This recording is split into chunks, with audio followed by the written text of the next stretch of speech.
Hi friends, Vasu delicious food ఛానల్కు స్వాగతం. ఈ వీడియోలో ఎంతో క్రిస్పీగా ఉండే పాప్కార్న్ను ఎలా తయారు చేయాలో చూద్దాం. ముందుగా మనకు పాప్కార్న్ ప్యాకెట్ కావాలి.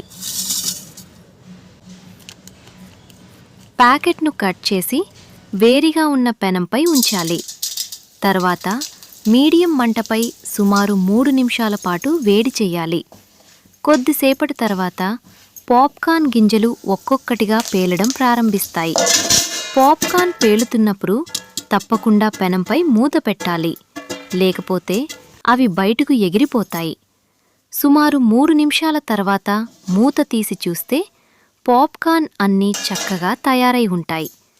ఇప్పుడు ఈ పాప్కార్న్ను ఒక సర్వింగ్ ప్లేట్లోకి తీసుకోవచ్చు.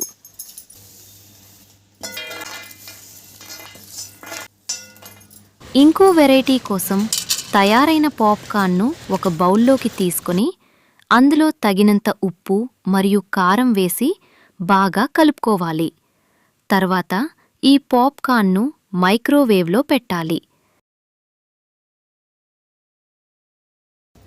మైక్రోవేవ్ నూనె 200 డిగ్రీల సెల్సియస్ వద్ద సెట్ చేసి 10 నుంచి 15 నిమిషాల వరకు వేడి చేయాలి.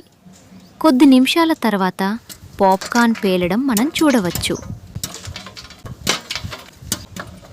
అంతే, ఎంతో రుచికరమైన క్రిస్పీ పాప్కార్న్ సిద్ధం. ఈ వీడియో మీకు నచ్చితే తప్పకుండా లైక్ చేయండి, షేర్ చేయండి. అలాగే మన వాసు డెలీషియస్ ఫుడ్ ఛానల్ను సబ్స్క్రైబ్ చేసుకోండి. Thanks for watching.